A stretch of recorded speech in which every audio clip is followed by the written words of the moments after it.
Menjalani hari di tengah pandemi. Hidup dalam keterbatasan yang tak menentu.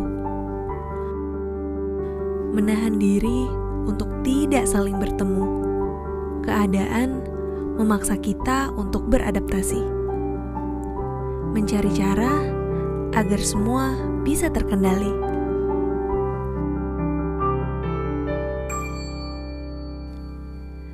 Digitalisasi jadi cara ampuh untuk bangun strategi. Namun faktanya, masalah baru datang silih berganti. Kebebasan dianggap sebagai mimpi. Sampai kita lupa untuk saling berbagi. Kekayaan juga bukan hanya soal materi. Tapi bagaimana kita bisa menggali potensi diri? Hargai setiap yang dimiliki untuk bisa terbuka dan saling menghargai. Karena itu adalah arti kekayaan sejati.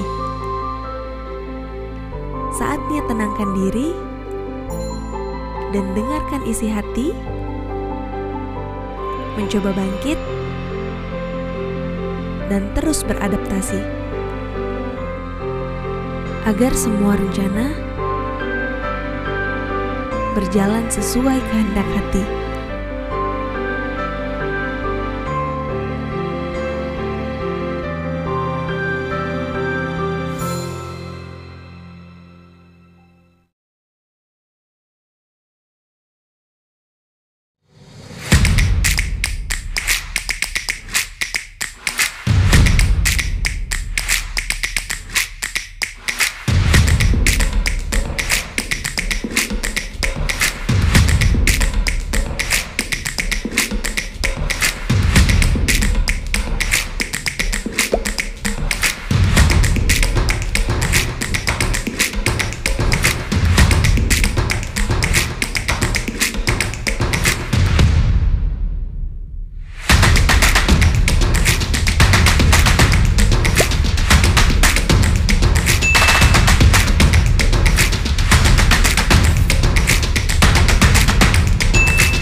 Menjalani hari di tengah pandemi. Hidup dalam keterbatasan yang tak menentu. Menahan diri untuk tidak saling bertemu. Keadaan memaksa kita untuk beradaptasi. Mencari cara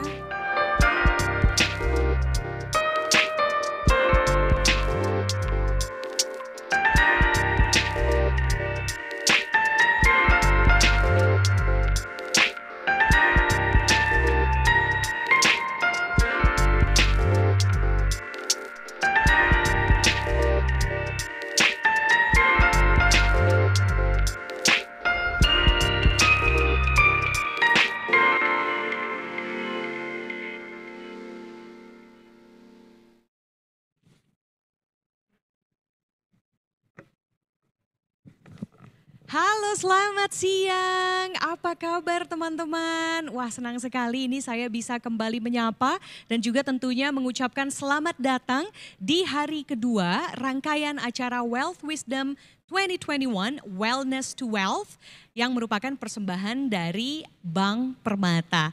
Dan senang sekali saya menyapa saya Intan Bedisa yang akan memoderatori acara pada hari ini. Tentunya sesi kali ini menarik sekali teman-teman, di mana kita memasuki kelas mindful dan kita akan bicara mengenai impact atau dampak anak muda di society. Wow, ini keren banget. Kalau misalnya judul lengkapnya ini adalah Generation Harmony, Youth Impact for Society dan merupakan persembahan dari Permata Shopping Cart. Dan teman-teman sekalian mudah-mudahan semua dalam keadaan sehat ya. Kita semua harus tetap positif meskipun hasil tesnya negatif. Amin, amin, amin, amin.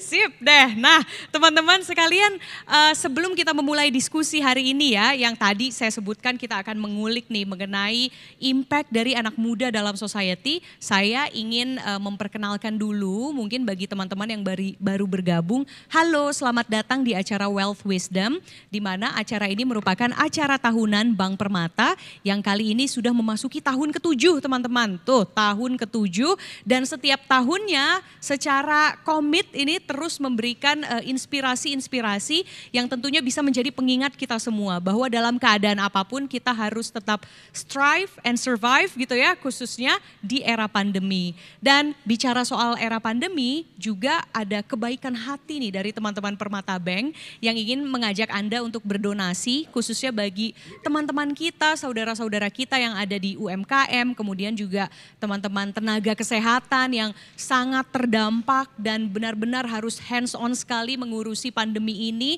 Untuk itu donasi kita semua tentunya memberikan semangat terus berjuang kepada mereka dan caranya ini gampang sekali teman-teman, yaitu dengan cara klik donasi ya yang ada di layar Anda dan kemudian nanti donasi ini akan disampaikan secara bertahap begitu dan khususnya ini untuk teman-teman UMKM dan juga tenaga kesehatan di area Jawa dan Bali. Nah, jadi tinggal dilihat saja di chat box teman-teman ini sudah ada ya petunjuknya, tinggal diklik ikuti petunjuknya, nah nanti teman-teman akan otomatis melakukan donasi terhadap saudara-saudara kita.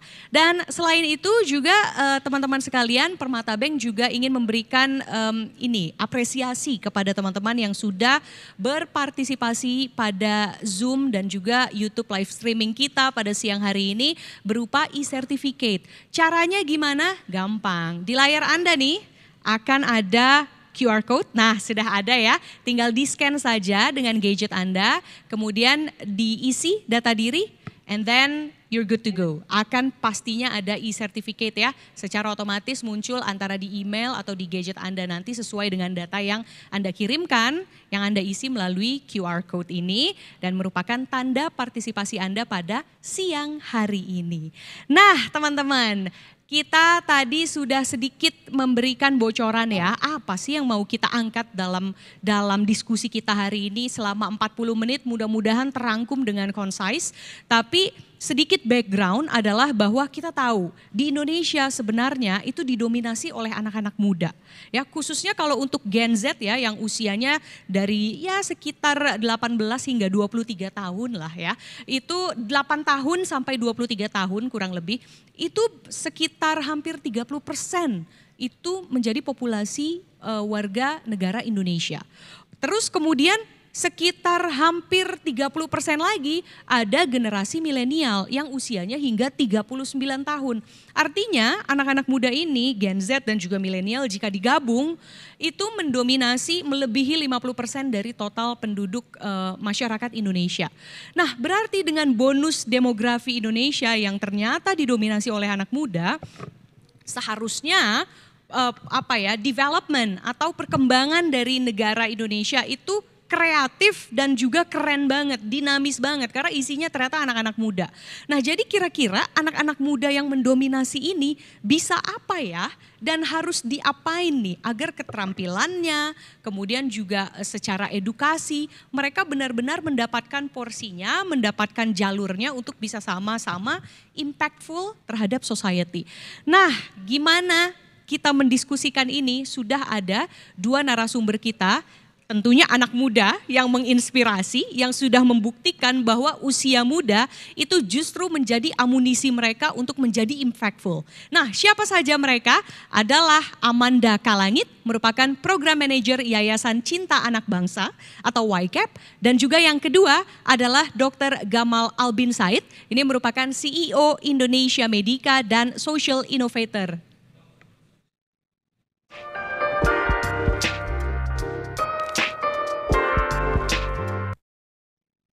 Oke, hai. Ini rasanya saya mau langsung saja menyapa kedua narasumber kita, anak-anak muda yang berprestasi, yang tentunya sudah memberikan impact tersendiri untuk Indonesia.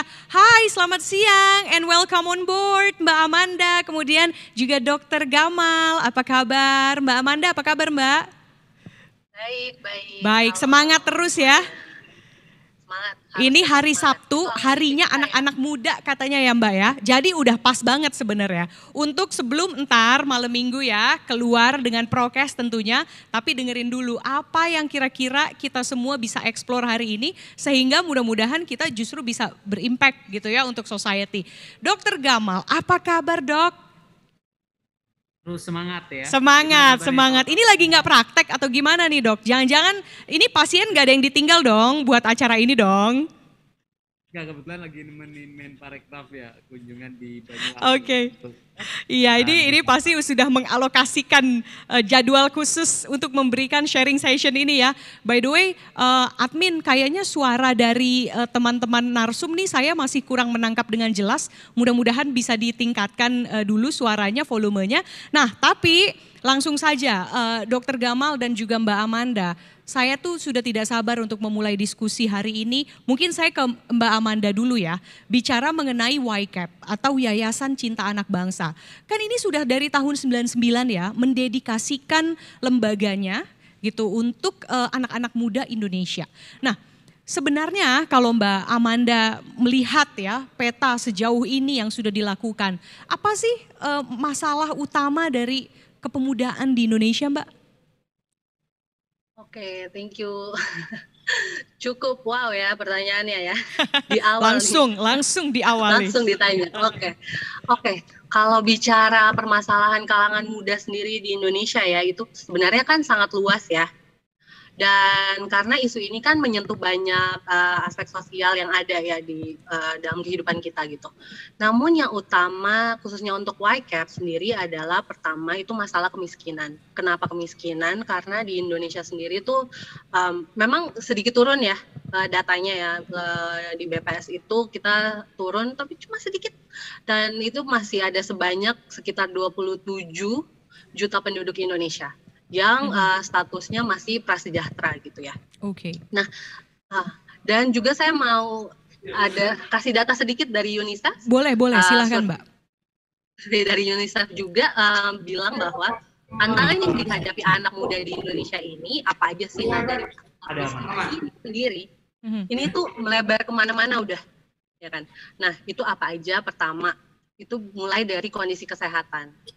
Kedua, kesempatan dan akses ke pendidikan. Ketiga, keadaan aman dari kekerasan. Keempat, itu kondisi kesehatan. Dan aman dari kekerasan ini tuh lebih ke bullying, hate speech, misinformasi, hoax. Sekarang kan ada di mana-mana ya, apalagi masa pandemi. Ya. Dan apalagi yang kemudian naik itu kesehatan mental dan masalah-masalah lingkungan. Nah, dan masih banyak lagi. Namun YCAP sendiri tuh kita tuh mau bantu tuh dari isu-isu ini seperti apa gitu ya kemudian kesananya. Apalagi udah dari tahun 99 ya. YCAP sendiri tuh roda kami tuh berputar dari premis perubahan YCAP. Itu apa sih? Nah, YCAP ini memberikan akses kapital kepada perempuan prasejahtera yang statusnya sebenarnya ibu Kenapa ibu? Karena sebenarnya ibu tuh yang ya kan mengayomi keluarga, ibu tuh yang menjadi penolong kepada bapak. Sumber gitu pendidikan utama sebenarnya ya Mbak ya. Oke. Guru pertama kita tuh ibu pasti kan ya. Betul. Nah, dan yang bisa kayak doing everything in one time itu semua ibu, bisa juggling semuanya. Bayangin, dia udah ibu, terus dia juga pengusaha, dia juga mau untuk berwirausaha. Memang kalau dibilang UMKM punya YCAP sendiri itu ultra mikro, jadi udah mikro, ada lebih ultra lagi gitu ya. Tapi yang beneficiary kami yang mendapatkan pinjaman kapital ini, mereka itu ada syaratnya. Syaratnya itu apa? Anak-anak mereka itu harus sekolah, gitu. Harus melanjutkan sekolah. Dengan begini, bisa dibilang YCAP ini menggunakan keuangan mikro, pinjaman kapital tersebut sebagai sarana untuk mencapai tujuan akhir kita adalah ya pendidikan yang inklusif untuk semuanya, gitu. Itu sih. Jadi masalah utama ya pendidikan yang melebar kemana-mana. Kemiskinan yang melebar kemana-mana. Ya. Oke, nah coba saya konfirmasi dulu. Berapi-api ngomongnya. Oke, baik. Saya konfirmasi dulu ke Dokter Gamal di sini. Dok, tadi Mbak Amanda sudah mengatakan kesehatan juga sebenarnya menjadi salah satu faktor. Nah, sebagai seorang dokter, Anda melihatnya seperti apa anak-anak muda di Indonesia? Apa sih yang bisa mereka lakukan gitu ya di tengah banyak sekali yang masih prasejahtera seperti yang Mbak Amanda lakukan. Nah, ini Dokter Gamal kan sudah membuktikan sebagai anak muda, dokter saja bisa gitu. Bisa kok, banyak sebenarnya yang bisa kita lakukan gitu kan. Nah, apa pesan yang ingin Anda sampaikan kira-kira anak-anak muda ini mengingat tadi data Mbak Amanda ya, banyak yang prasejahtera, kemudian kesehatan juga menjadi salah satu faktor. Bagaimana sih anak muda agar bisa terus survive gitu di era khususnya terkena pandemi pula. Silakan Dok. Oke, terima kasih. Sebelumnya mohon izin salam kenal dengan Mbak siapa? Dengan saya atau narasumber satunya nih, Mas Dokter Gamal nih. Mbak moderator yang Mbak moderator. Kebetulan nama saya memang Intan moderator, Pak. Intan Bedisa. Saya dengan Intan moderatornya. Oke, thank you Mbak Intan. Sebuah kebanggaan ya, senang sekali saya bisa berjumpa dengan teman-teman dan Mbak Amanda. Saya sangat respect sekali dengan kerja kerasnya selama ini. Salam kenal juga, Dok. Balik buat dokter juga ini. Jadi saya akan masuk 2 poin tadi ya. Mungkin pertanyaan pertama cukup menarik soal problem. Sebenarnya banyak masalah di Indonesia ya. Mau bicara masalah kesenjangan, bayangkan ya. Terakhir per Februari 2017 kekayaan 4 orang terkaya di Indonesia sama dengan kekayaan 100 juta penduduk Indonesia. Mau bicara masalah pendidikan. PISA ya, itu mengevaluasi pendidikan kita selama 3 tahun, setiap 3 tahun dievaluasi dan kita peringkat 71 dari 77 negara yang dievaluasi. Mau bicara masalah kesehatan, bayangkan 1 dari 3 anak Indonesia mengalami stunting. Stunting itu luar biasa dampaknya ya, jadi gagal tumbuh, EQ turun 11 poin, potensi pendapatan turun 11% di kemudian hari, PDB negara karena stunting bisa turun sampai 3%, dan masih banyak lagi. Belum lagi bisa bicara peningkatan penyakit tidak menular dan lain sebagainya. Tapi saya mau ajak ke satu mindset paradigma yang paling fundamental dari ini semua.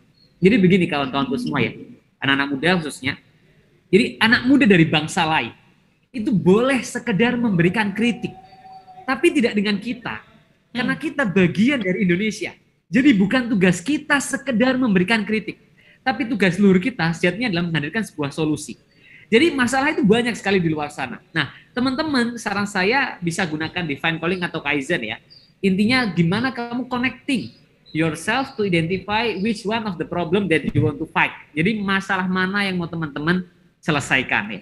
Jadi hubungkan, ada 2 teori yang saya pakai Mbak Intan. Pertama namanya divine calling. Jadi kerjakan sesuatu yang memenuhi 3 hal. Pleasure, strength, meaning. Kamu sukai, kuasai, dan bermakna. Jadi when our interest, ketika kesukaan kita intersect with mastery, bertemu dengan ketangguhan kita, and then get bundled up with sincerity, lalu dibungkus dengan ketulusan, maka lihatlah bagaimana Tuhan membesarkan kita. Kedua, ada teori Kaizen yang bisa membantu teman-teman untuk take an active role dalam hal ini ya. Jadi kalau Kaizen itu teori paling populer kedua di Jepang. Setelah jadi Kaizen itu begini. Ada Kaizen yang pertama, Ikigai teori kedua. Ikigai itu begini, lihat 4 hal. What you love, what you are good at, what the world needs, what you can be paid for. Jadi sesuatu yang kamu sukai, kuasai, dibutuhkan dunia dan menghasilkan. What's your passion? Mungkin itu juga bagiannya ya. If you follow your passion, many people impact will follow you ya. Jadi pernah nggak sih kamu ngerjain sesuatu ini gue banget rasanya. Adrenalin kamu rasanya di puncak, kamu nggak sabar mengerjakannya. Itulah passion. Nah, tadi menyambung ke pertanyaan Mbak Intan dalam hal ini ya. Saya kalau saya pribadi masuk di sektor kesehatan sama ketidakadilan sosial tadi. Karena memang tadi passionate dan sebenarnya saya suka 3 hal, Mbak. Satu, saya suka inspirasi. Kedua, saya suka sociopreneur, dan yang ketiga saya suka inovasi kesehatan. Nah, sehingga dari situ kami mulai buat. Jadi contoh yang pertama inspirasi. Jadi saya tuh merasa we should spark motivation ya. Jadi gimana kita mampu memberikan inspirasi ke anak-anak muda. Makanya kami buat banyak inisiatif juga untuk. Tapi dulu saya gini, kalau boleh cerita sedikit Mbak Intan ya. Jadi saya tuh cerita sederhana. Saya ingin kasih inspirasi ke anak-anak muda di berbagai wilayah Indonesia. Sampai saya terbawa mimpi, Pak. Jadi waktu itu saya sampai bangun jam 12 malam ya.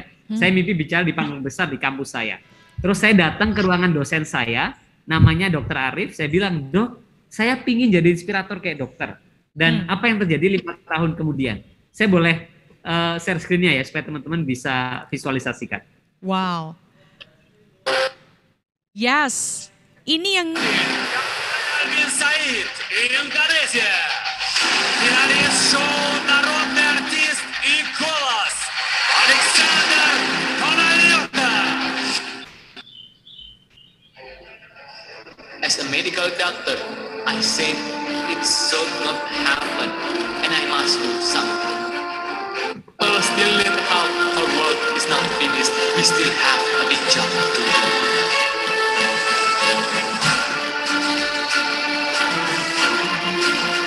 Jadi tenang, saya bukan nari atau menyanyi di situ Mbak Intan ya. Saya try to give inspiration. Jadi itu yang pertama ya. Lalu kedua, kami membuat banyak inovasi kesehatan sebetulnya. Ada namanya klinik asuransi sampah. Lalu crowdfunding namanya siapapeduli.id. Itu untuk membantu pembiayaan kesehatan yang biayanya mahal. Dan yang ketiga, kami mengembangkan namanya InMed. Terakhir itu Indonesia COVID Care. Jadi kami bantu social movement di berbagai kota ya. Dengan pendekatan wirausaha sosial untuk membantu masyarakat menghadapi pandemi COVID-19. So my last, my first ya, advice buat teman-teman semua adalah pertama, jadi gini, kalau saya ingin sampaikan, orang itu nggak peduli kok seberapa hebat kayak pintarnya kita. Tapi yang mereka pedulikan hanyalah satu, apakah kehadiran kita memberikan manfaat buat mereka. Jadi kita anak muda itu harus punya keseimbangan antara critical thinking dengan creative thinking. Jadi kita kritis tapi juga solutif. Kita nggak jadi haters atau lovers tapi jadi director of change ya. Jadi kita nggak hanya judge idea, tapi juga generate solution. Karena saya, bahkan kalau kita lihat di World Economic Forum, salah satu rilisnya di pertemuan 2020 itu, 3 skill utama yang dibutuhkan anak-anak muda hari ini ya, dalam konteks career job, itu pertama adalah critical thinking, creative thinking, dan problem solving. Dan problem solving tadi yang Mbak Intan tanyakan, itu bagi saya adalah irisan antara critical thinking dengan creative thinking.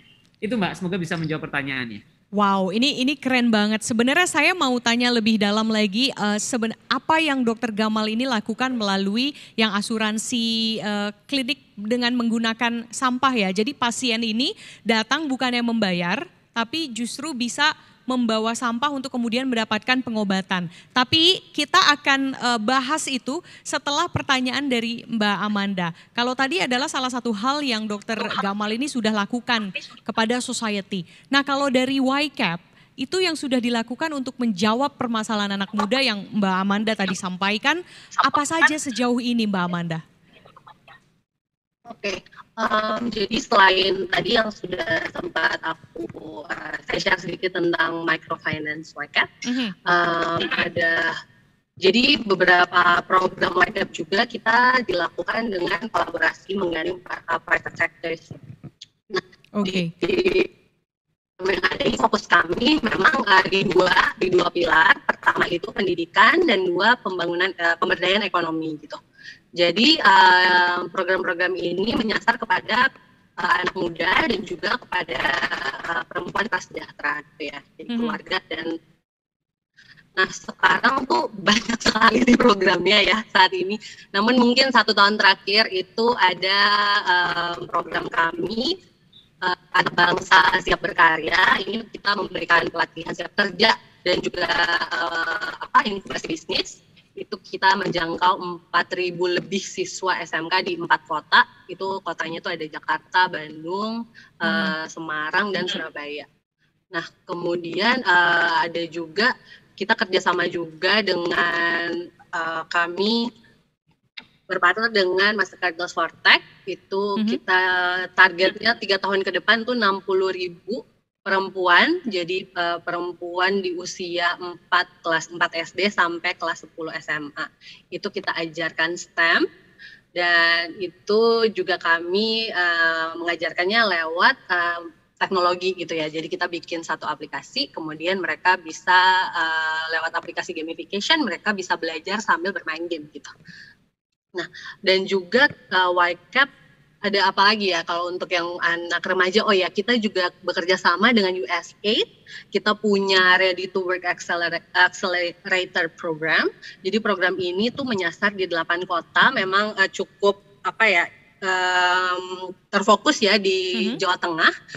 Nah, program ini akhirnya itu anak-anak siap kerja gitu. Tapi dengan apa kita juga mau membangun BLK yang ada gitu. Jadi ada 10 titik BLK yang kita ubahkan mereka menjadi Center of Excellence gitu. Jadi hub-hub ini mereka kemudian bisa perpanjangan tangan kebaikan lagi ke BLK.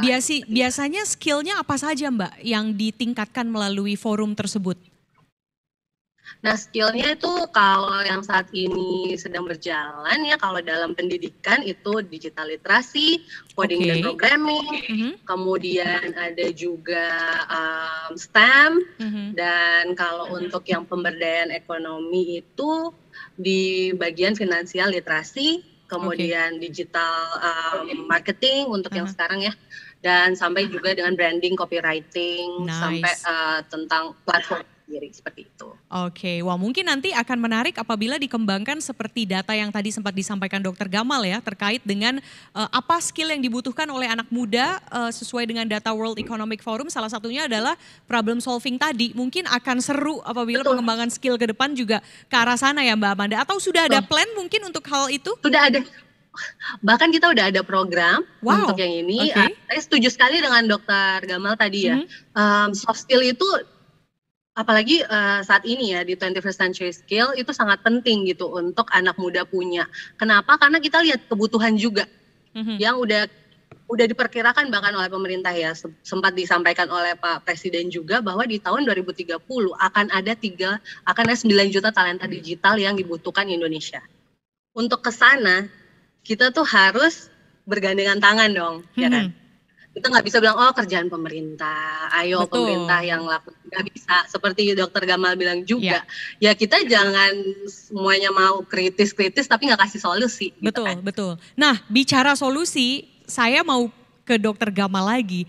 Cerita awalnya gimana sih? Kita kan hari ini memberikan inspirasi nih Dok ya, ceritanya ke orang-orang agar ada keinginan untuk being impactful gitu untuk society. Karena seringkali anak-anak muda gitu ya, atau mungkin mereka yang merasa bahwa kebutuhannya sudah banyak, atau yang dikatakan sebagai prasejahtera begitu, rasanya mungkin boro-boro deh mimpi tinggi, yang penting bisa makan juga udah cukup. Boro-boro deh mau impactful ke orang-orang, yang penting saya survive juga udah bagus gitu kan. Nah, Dr. Gamal, dari cerita Anda yang kemudian sampai mendirikan klinik asuransi sampah, bagaimana awalnya hingga kemudian Dr. Gamal ini tergerak untuk itu? Berarti kan tidak ada tuh di pikiran Anda bahwa yang penting ada kerjaan dulu deh saya gitu. Berarti kan tidak ada, tapi langsung mau ingin memberikan impact. Bagaimana untuk menumbuhkan rasa itu Dok sebenarnya? Ini very smart question ya. Ini saya nggak berani lama-lama, tambah susah pertanyaannya. Jadi saya percaya Mbak, seperti yang Mbak sampaikan tadi, story behind innovation. Jadi ada cerita yang akhirnya mendrive kita start inovasi. Di 3 inovasi ini, dan ini genuine story ya. Genuine story, not a fake story ya, betul-betul story yang mendrive kita memulai sesuatu. Jadi saya percaya tentang empathy is the connection that leads to innovation. Jadi empati itu yang membuat kita terus berinovasi. Saya mau cerita satu kisah, ini ceritanya diceritain dosen saya di depan kelas dulu. Wow, yang akhirnya saya mulai buat satu program yang nggak pernah kami bayangkan ya. Akhirnya inisiatif ini tumbuh memberikan kebermanfaatan. Jadi ini kisah nyata seorang anak pemulung, namanya Khairunisa. Penghasilan bapaknya itu 10.000 setiap hari. Mbak. Suatu hari dia sakit diare, tapi karena bapaknya nggak punya cukup uang, dia nggak bisa pergi berobat. Dia menemani bapaknya memulung sampai 5 Juni, Khairunisa ini meninggal dunia tepat di gerobak sampah ayahnya. Dan kisah ini memotivasi saya dan teman-teman mengembangkan yang namanya klinik asuransi sampah. Sebuah asuransi mikro yang menggunakan sampah sebagai sumber pembiayaan. Jadi sederhananya warga berobat tapi cukup membayar sampah di tempat kami ya. Jadi mereka bayar dengan kardus dan plastik. Nah, inovasi kami yang kedua ini saya mulai ketika magang, Mbak Intan. Jadi kan dokter kalau lulus harus ngabdi setahun di rumah sakit. Betul. Suatu malam ya, ini saya jaga di UGD. Terus saya terima pasien, saya ingat betul sampai sekarang namanya Awalunikmah. Dia anak yatim piatu, patah tulang paha kiri ketika itu. Dan butuh biaya operasi. Terus saya posting di Facebook saya. Waktu itu Mbak. Besoknya banyak yang membantu. Akhirnya semenjak hari itu saya bentuk tim untuk mengembangkan satu platform pembiayaan kesehatan yang namanya siapapeduli.id. Jadi wadah galang dana online untuk bantuan biaya kesehatan. Khususnya untuk high cost service ya. Pasien yang berjuang melawan sakitnya dalam keterbatasan finansial. Jadi ada satu pesan yang mau saya sampaikan ke teman-teman ya. Jadi dari tadi itu semua sih saya percaya tentang empati yang sebagai sesuatu yang penting ya dalam kita memulai inovasi. Dan yang kedua begini, jadi don't be proud with your idea, but focus on the problem that you want to solve. Jadi jangan bangga sama ide kita, tapi fokus pada masalah yang mau kita selesaikan. Tadi saya senang ketika Mbak Amanda cerita berapa jumlah orang yang dibantu ya, mendapatkan kebermanfaatan dari inisiatif yang dikembangkan oleh YCAB ya. Dan itu betul-betul bagi saya ultimate mission ya dari sebuah kewirausahaan sosial, di mana create impact. Dan pesan saya yang kedua dalam hal ini, don't try to impress people, but focus to impact people. Because impress will be lost, but impact will survive. Maybe you are impressive, but are you impactful gitu. Jadi kita sekarang harus tanya sama diri kita. Di usia kita sekarang ya, saya nggak tanya usia Mbak Intan dan Mbak Amanda, saya juga nggak mau cerita usia saya ke teman-teman, but I'm sure we still young people ya, youth community. Jadi coba kita lihat, saya sendiri sampai sekarang juga mengevaluasi berapa sih impact yang sudah kita hasilkan ya. Dengan itu saya percaya teman-teman ya. Jadi Indonesia ini oke lah kita punya banyak masalah. Jadi sekelam apapun masa lalu, masa depan bangsa kita masih suci. Nah yang kita butuhkan sekarang, kita punya momentum. Satu, bonus demografi. Kedua, percepatan teknologi yang sekarang tumbuh luar biasa. Dan yang ketiga itu kita, anak-anak muda yang punya kesadaran sosial dan akhirnya turn it into actionable idea ya. Jadi dia mengubah itu. Dan semua yang kita diskusikan tadi dan nanti itu jadi klise dan omong kosong. Kalau kita nggak eksekusi itu. Jadi ide itu murah, merealisasikannya yang mahal. Oleh karena itu ide-ide cemerlang butuh eksekusi yang mantap, sistematis dan terencana. Kalau gitu saya langsung dalami saja Dr. Gamal. Bagaimana waktu itu merealisasikannya? Waktu itu Anda hanya seorang anak magang, Anda katakan kan. Terus kemudian ternyata yang tadi penggalangan dana justru itu menjadi hal yang masif, menjadi banyak bantuan. Bagaimana merealisasikan itu? Si klinik asuransi sampah juga awalnya sekali tuh seperti apa dan perjuangannya tuh sulit apa sampai kemudian ada di tahap ini, Dok? Oke, ini ya benar ya. Jadi kalau orang lihat sekarang teman-teman itu kadang-kadang orang lihat yang sudah dicapai aja. Misal nih, saya nggak bermaksud sombong, cuma sedikit pamer ya. Sama aja ya Mbak ya, bercanda ya. Jadi kami bersyukur teman-teman, Pangeran Charles kasih penghargaan dan dukungan kepada kami, lalu John Kerry ya, Sekretaris Negara Amerika Serikat kasih apresiasi, bahkan Presiden Rusia ya, Vladimir Putin itu mengundang Haiti secara langsung dan memberikan apresiasi atas apa yang kami lakukan. Bahkan berbagai negara dunia memberikan support ya, ini ketika di Peru dan di Jerman. Keren. Tapi saya mau masuk ke poin tadi bahwa mungkin kalau teman-teman tanya, mau tahu nggak cara instannya bisa meraih ini? Nah, mau tahu banget? Ini beneran gak ada yang mau ya? Kalau ngomongin instan pada langsung digedein nih langsung volumenya. Iya. Jadi gak ada cara yang instan ya? Gak ada, Jadi bener-bener kamu kalau bahasa Jawanya Mbak, bahasanya kami orang Malang itu harus mau soroh, harus mau susah gitu. Jadi bener-bener kita harus mau merasakan ketidaknyamanan. Ya kalau, dan poinnya di sini saya mau cerita sedikit ya. Ketika teman-teman mulai nanti banyak masalah. Nanti mungkin akan dihina, dicaci, dimaki dengan sangat sadis ya. Ya oleh orang-orang yang belum memulai sesuatu bahkan. Karena mereka menganggap yang kamu lakukan mungkin kecil dan lain sebagainya. It's okay, jangan khawatir, kamu nggak sendiri. Saya sudah kenyang merasakan itu. Dan saya saksikan itu dialami orang-orang yang punya karya mengagumkan. Mereka dihina dengan sangat menyakitkan. Tapi sebelum karya mereka tumbuh mengagumkan, mereka menjadi manusia level 2 yang tidak peduli dengan hinaan itu. Kebal dengan cacian itu, dan mereka mengubah hinaan, cacian, makian itu menjadi motivasi yang membuat mereka belajar, bekerja, berjuang, berkorban 2, 3, 4 kali lipat lebih keras. Dan nanti ketika teman-teman jalanin, nanti ngadepin kegagalan, it's okay ya, jangan khawatir. Success is going from failure to failure without loss of spirit. Nah, ketika itu mungkin banyak masalah yang dihadapi, tapi yang paling penting menurut saya 2 hal, teman-teman. Satu, kita harus jadi makhluk yang tangguh. Jadi kita akan nanggung beban itu semua di pundak kita. Iya, tim kita, lalu orang yang menerima manfaat kita. Ya, kita saat situasi sulit, teman-teman punya pilihan menghentikan program itu mungkin. Ya, tapi ada perasaan bersalah gitu. Kalau kita stop program ini karena kita akan akhirnya banyak orang yang nggak bisa merasakan kebermanfaatan kita. Dan yang kedua, teman-teman harus punya namanya resiliensi, ketahanan ya.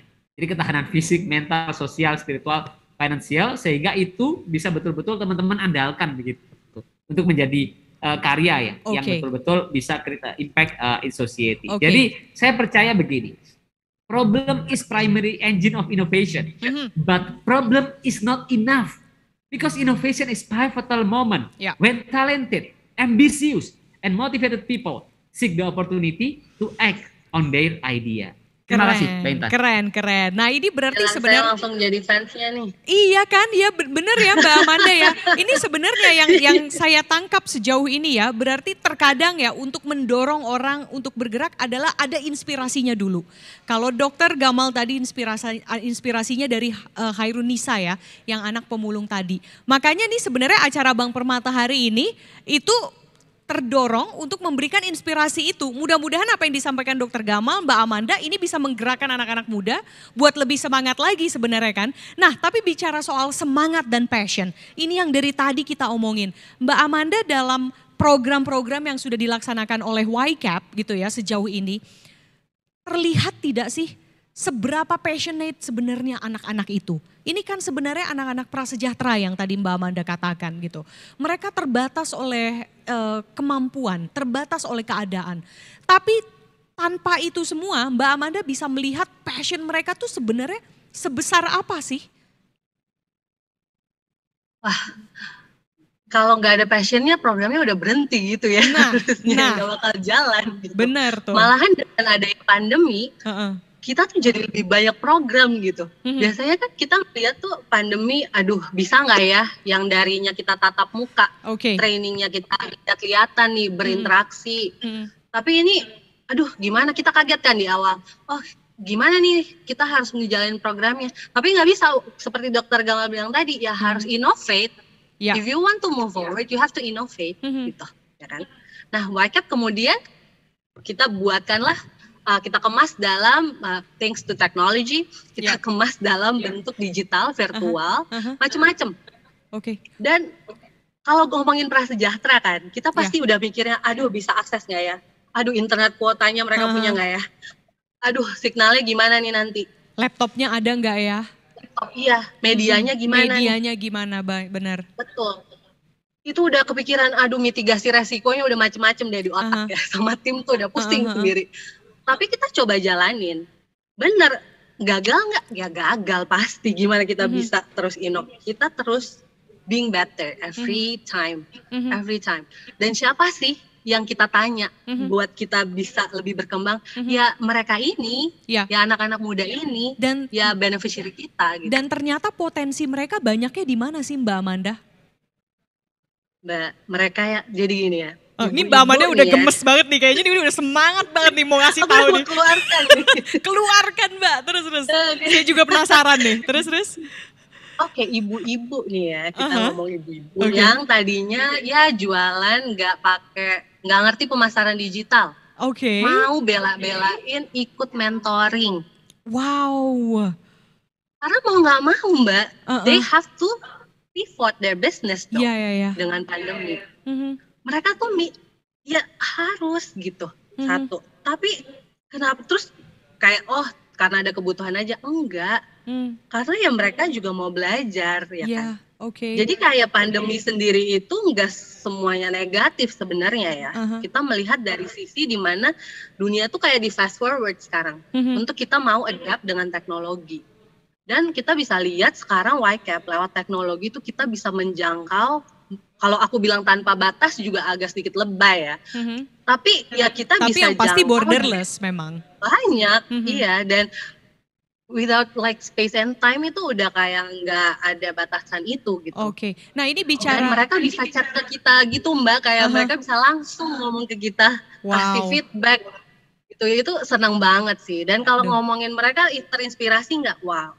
Kita satisfaction survey-nya nih ya Mbak, program itu rata-rata di 90% ya. Itu bukan cuma dari sisi YCAP-nya sendiri, tapi dari bagaimana mereka, kan kita ada monitoring evaluasi ya, kita juga mengukur tingkat mereka punya peningkatan pengetahuan gitu. Betul. Dan itu rata-rata di atas 70-80% gitu.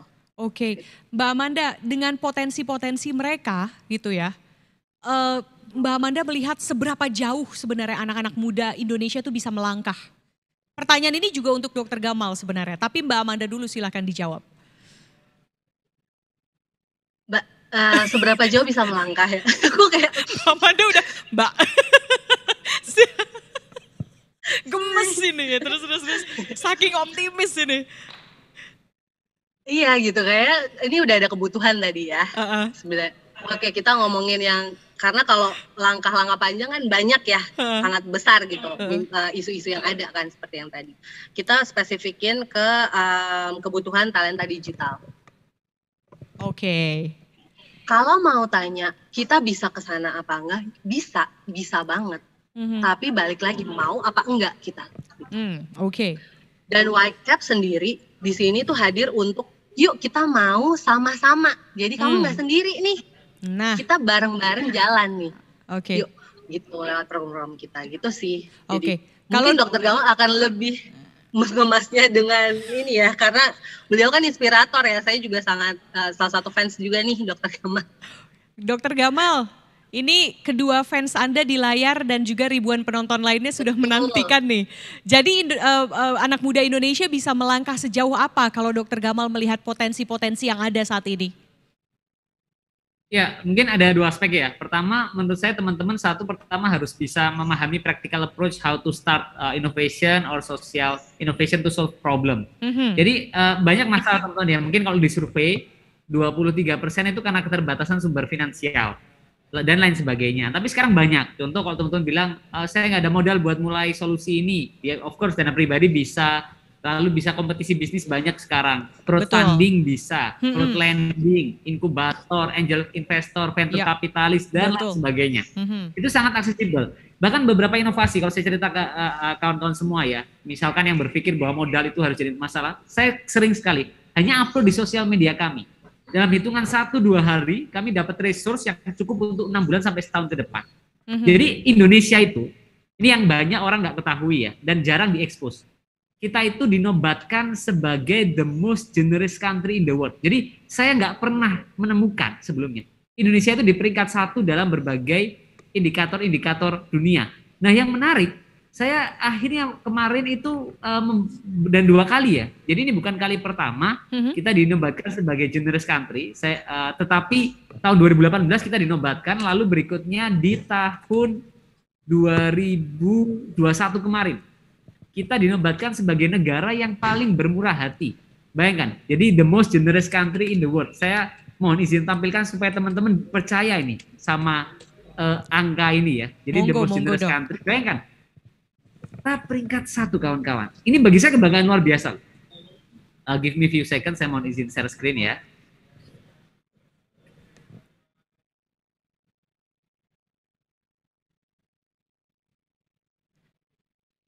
Ini berarti sambil menunggu ya Dok, kalau the most generous itu generous dalam arti mengabdikan untuk society atau seperti apa generosity-nya Dok? Poin. Jadi kita itu negara paling peduli. Oke. Jadi kita itu negara yang punya tingkat kepedulian yang tinggi. Gitu. Okay. Nomor 1 loh, bayangin loh teman-teman, kita ngalahin 200 negara lain di berbagai wilayah. Dan ini saya yakin kekuatan kita ke depan. Kenapa kita bertahan dalam situasi COVID yang sulit ya, dan berbagai masalah yang kita hadapi, itu kuncinya menurut saya di sini. Bahkan sampai peneliti di Australia itu pernah bilang, dari sisi ekonomi kita nggak bagus misalkan ya, tapi dari sisi happiness index itu cukup terangkat, karena satu indikatornya adalah tadi kepedulian sosial, dan kita di peringkat 1 itu yang pertama. Sehingga teman-teman saya yakin, 1 tadi misalkan masalah, terus kedua setelah tadi tahu pembiayaan ya, kedua teman-teman menurut saya bisa pelajari cara membuat pitch deck, sehingga teman-teman bisa dapat resources lebih untuk bisa mendapatkan sumber daya untuk merealisasikan. Dan yang ketiga, penting buat betul-betul mempelajari validasi ide, validasi program, validasi beneficiaries ya, market dan lain sebagainya.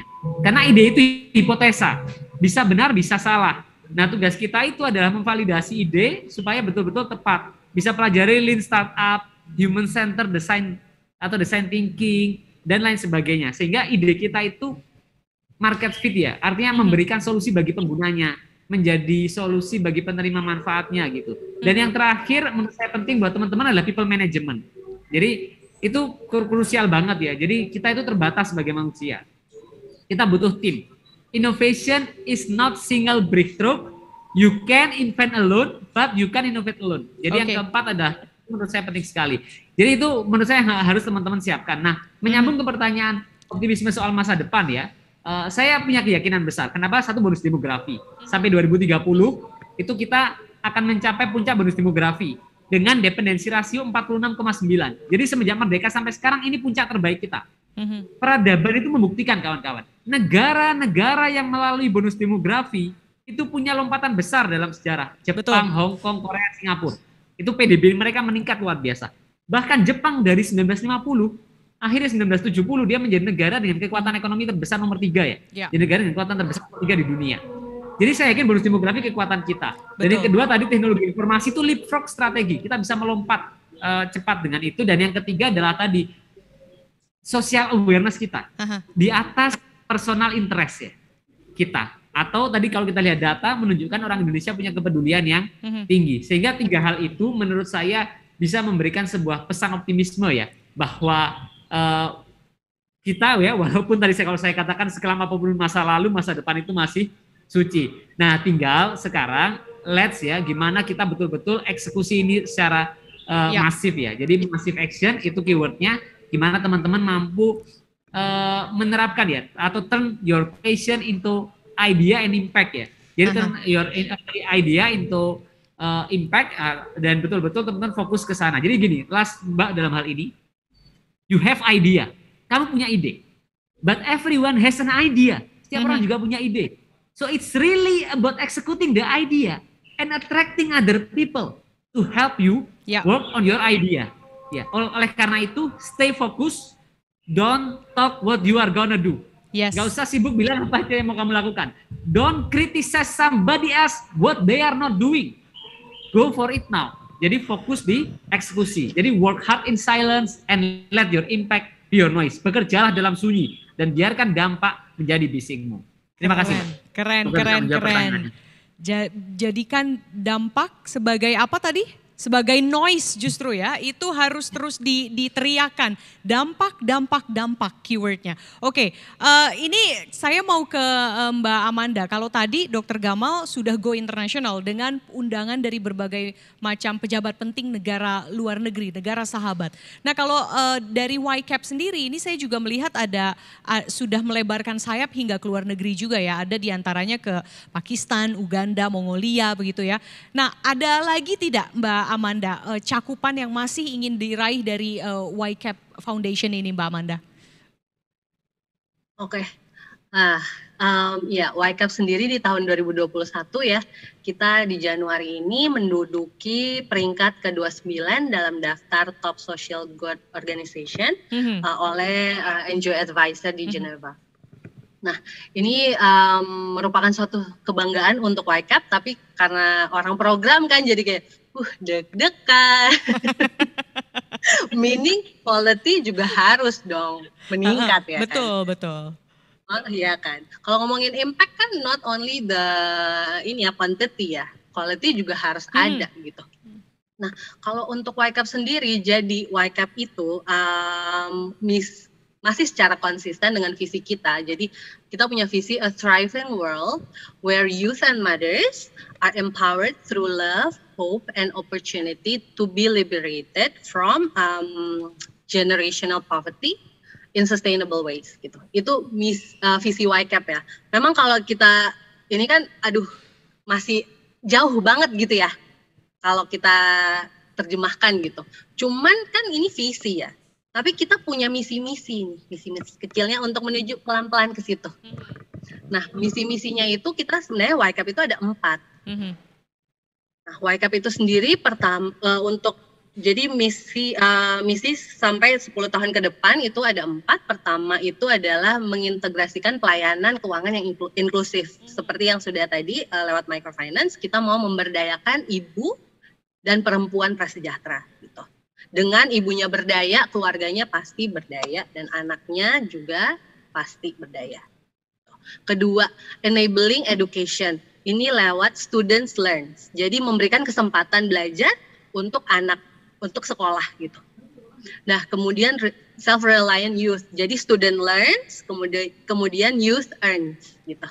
Setelah mereka belajar, mereka juga kita mau mereka untuk siap kerja. Gitu. Setelah mereka dapat semua teorinya, mereka juga nanti kami mau berusaha untuk membentuk anak muda yang secara mandiri bisa menghasilkan gitu. Nah, setelah itu apalagi sih ada satu nih yang juga menjadi fokus YCAP, kita mau continue our capital untuk social investment. Jadi kita mau flourishing social economy entrepreneurs gitu. Oke. Nah, di sini tuh YCAP percaya juga untuk mengentaskan masalah sosial, baik lagi nggak bisa cuma pemerintah, NGO, terus juga beberapa komunitas-komunitas, organisasi-organisasi, nggak bisa gitu juga. Kita juga harus gandeng private sectors dan juga social economic ecosystem saat ini. Yeah. Kami juga berinisiatif untuk mau ngelakuin ini, jadi kita sama-sama nih. Sekarang YCAP udah kerjasama dan dengan beberapa, dan itu juga ngebantu kita untuk develop program-program gitu. Khususnya saat ini di dalam bidang teknologi dan digital. Oke, keren. Nah, ini pertanyaan terakhir sekaligus closing statement sebenarnya. Saya mau ke Dr. Gamal dulu. Sekaligus sebagai closing statement Anda, bagaimana untuk bisa mengisi gap-gap yang ada? Tadi Mbak Amanda katakan, ini stakeholder-nya banyak. Jadi bukan hanya anak mudanya yang harus bergerak, selain itu juga ada pemerintah, private sector, CSO dan sebagainya. Nah, bagaimana semua elemen tersebut bisa mengisi gap yang ada sehingga sama-sama bisa maju menjawab permasalahan yang ada, terlebih dengan bonus demografi yang ada. Silakan Dr. Gamal. Ya, terima kasih kawan-kawan semua ya. Jadi memang ada dua hal di sini yang penting. Pertama adalah tadi kolaborasi ya. Jadi ya even sesama kompetitor sekarang itu competition ya, berkolaborasilah dengan siapapun. Itu penting karena kita itu kan terbatas. Even kenapa sih wirausaha sosial lahir itu kan karena ketidakmampuan pemerintah menyelesaikan masalah, ketidakmampuan sektor for profit menyelesaikan masalah karena orientasi finansial, ketidakmampuan sektor non profit karena keterbatasan sumber daya mereka, ketidakmampuan organisasi multilateral. Itu akhirnya mendorong lahirnya wirausaha sosial ya. Sehingga saya percaya soal tadi yang Mbak sampaikan soal kolaborasi ya. Jadi sekarang bahkan kalau saya punya 7 penelitian Mbak yang saya kumpulkan yang menunjukkan bahwa keragaman itu sumber kekayaan kita. Dengan mengelola tadi ya berbagai potensi sumber daya itu kita mampu akhirnya betul-betul mengkolaborasikan ya semua kelebihannya untuk solving problem bersama-sama. Terus kedua, dalam hal ini menurut saya penting kalau kita kembalikan ke prinsip ya dari wirausaha sosial adalah orientasi kita bersama ya. Jadi gini, ibaratnya kita satu kapal nih sekarang. Kalau kapal kita ini tenggelam, kita tenggelam bareng gitu. Ya, jadi terus kalau misalnya kita satu keluarga gitu, kalau ada yang menghadapi masalah kita juga akan terdampak dengan itu. Jadi jangan kadang-kadang banyak yang berpikir begini, ngapain tadi ngurusin sosial, toh kita sibuk sama kerjaan kita, atau ngapain kita ngurusin nyelesain masalah masyarakat, let's say, toh kita udah sibuk ya. Saya punya 2 kalimat Mbak sekaligus closing statement ini ya, yang akhirnya saya gunakan untuk memotivasi diri sehingga bisa mengingatkan saya sendiri terus ya untuk terus bisa berkarya dalam hal ini. Jadi pertama begini, jadi begini, tatkala lelah dengan kesibukan, ingatlah, boleh jadi kesibukan kita sekarang sedang dimimpikan banyak orang di luar sana. Dan cara terbaik bersyukur itu menggunakan nikmat itu sesuai dengan ridho pemberinya. Dan yang kedua, kalau kita berpikir hidup kita ini berat ya, banyak orang di luar sana yang lebih berhak mengatakan bahwa hidup ini berat. Dan kepada mereka lah kita diminta memperhatikan jika kita ingin Tuhan memperhatikan kita. Oleh karena itu saya percaya kalau kita tulus ya melakukannya itu betul-betul ingin bantu masyarakat, kita mencari ridho Tuhan ya, maka Tuhan akan menolong kita ya, membesarkan kebaikan kita. Mbak Intan, saya tinggal di Malang Mbak, jauh dari ibu kota dan hidup pikuk media. Tapi Tuhan tunjukkan kuasanya. Hikmahnya apa? Yang kita lakukan mungkin kecil dan sederhana, tapi dengan keikhlasan, kerja keras dan gotong royong, Tuhan itu berwenang sepenuhnya membesarkan kebaikan kita. Itu dia tadi keywordnya. Mungkin sedikit singkat saja Mbak Amanda. How to be an impactful youth? Wow, Dr. Gamal. Very good quote. Ya, untuk aku tuh ya, each person itu kan has the potential of making an impact ya, menurut aku, a positive impact gitu for the world. Often kita tuh nggak sabar gitu, kayak aduh mau cepat-cepat mau cepet-cepet ada yang berubah, mau anaknya ini yang kita train itu peningkatan pengetahuannya dalam semalam itu juga mereka udah ngerti, nggak perlu monitoring berbulan-bulan gitu. Tapi ya nggak bisa. The only limit to our impact is our commitment, and our imagination gitu. We have to pass that kan. Dan kita, saya lewat YCAP sih, lewat social impact path, karena memang saya itu dari kecil kan kayak Dokter Gamal, hidupnya juga nggak langsung di ibu kota gitu. Emang ngerasain gitu the struggle di yang provinsi yang bukan di ibu kota. Saya waktu itu besar di Papua gitu. Dan saya merasakan kesenjangan yang sangat besar gitu. Itu adalah kemudian calling saya untuk membentuk passion saya, dan saya mau saya kerjakan setiap hari gitu. Jadi kayak makanan sehari-hari. Dan I learned that our life has purpose, dan itu Tuhan udah kasih kita. Tuhan udah kasih kita untuk ngajarin orang. If it's even stated gitu kan, seperti itu gitu. Dan our story is important, and seperti Dokter Gamal bilang, gak semua orang juga mimpi. Your dreams count, yes, of course, but everyone also dreaming. Dan what makes us different ya, we have to take action. Gitu. Actionnya banyak, emang banyak tuh. Gimana? Tadi udah dikasih tahu sama Dokter Gamal ya, kita harus ada ya design thinking, harus analytical thinking, dan juga kita juga harus cek pasar dan lain-lain ya semuanya.